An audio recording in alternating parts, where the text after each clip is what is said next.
এবার চুচুড়ার ছবি দেখাবো। ধুন্ধুমার বিজেপির মিছিলে তৃণমূল বিধায়কের বিরুদ্ধে হামলার অভিযোগ। পাল্টা তৃণমূল বিধায়কের গাড়ি আটকে বিক্ষোভ। দেখছেন চুচুড়ার ছবি।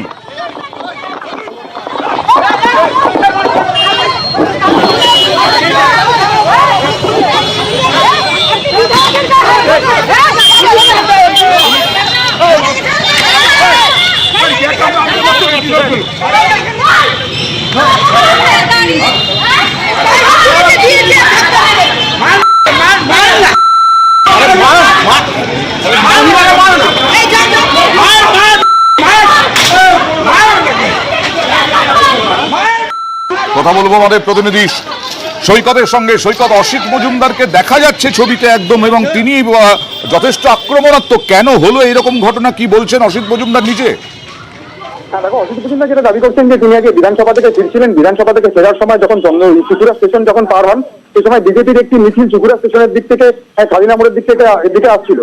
খুব বেশি লোকজন ছিল না এই মিছিলে, কিন্তু ওই মিছিলকে যখন অসিত মজুমদারের গাড়ি ক্রস করে, তখনই অসিত মজুমদারের দাবি অনুযায়ী ওই মিছিল থেকে অসিত চোর বা এখানকার অন্যান্য বিধায়কদের নামে বিধায়করা চোর, মুখ্যমন্ত্রী চোর, ভাইপো চোর, এইসব স্লোগান উঠতে থাকে। তারপরেই কিন্তু কালিনা মোড় পার্টি অফিসের সামনে অসিত মজুমদারকে দেখা যায় একদম সেই মানে বিদ্ধ একটা মেজাজে, এবং নিজে তেড়ে যান ওই টোটোর দিকে এবং লাঠি নিয়েও অন্যান্যদের মারতে দেখা যান, এবং টোটোর দিকে যারা আছে তাদেরকেও মারধর করেন। তৃণমূলের যে সব লোকজন আছে তারা বিজেপির লোকজনদের মারধর করে, এবং অসিত মজুমদার নিজেও কিন্তু তাতে হাত লাগায়, নিজেও হাত চালায়, এবং সেই ছবি স্পষ্ট ক্যামেরায় ধরা পড়েছে।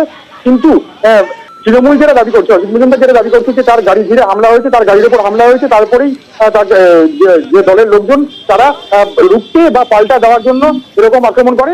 কিন্তু ওইখানে বসে অসিত মজুমদারকে বলতে শোনা গেছে যে বিজেপির লোকেদের বাড়ি আক্রমণ করা হোক, বিজেপির লোকেদের উপর আক্রমণ করা হোক। এটা কিন্তু ঘটনার পরের ঘটনা আমি বলছি। ঘটনার পরে যখন অসিত মজুমদার পার্টি অফিসের সামনে বসেছিলেন, তখন তিনি এরকমই বক্তব্য দিচ্ছিলেন, এবং অসিত মজুমদার নিজে লাঠি হাতে তেড়ে যায়, লাঠি হাতে মারধর করে, নিজেও সশরীরে মারধর করে। সেই ছবি কিন্তু একদম ক্যামেরায় ধরা পড়েছে। আপাতত ধন্যবাদ। আপনারা দেখছেন সেই ছবি। বিজেপি ও তৃণমূল কর্মীদের হাতাহাতি। যখন অসিত মজুমদার যাচ্ছিলেন ওই বিজেপির মিছিলের পাশ দিয়ে, তখন স্লোগান ওঠে মুখ্যমন্ত্রীর নামে, অভিষেক বন্দ্যোপাধ্যায়ের নামে, এবং তারপরেই অসিত মজুমদার মাথা গরম করে একদম আক্রমণাত্মক, যুদ্ধংদেহী মনোভাব তার।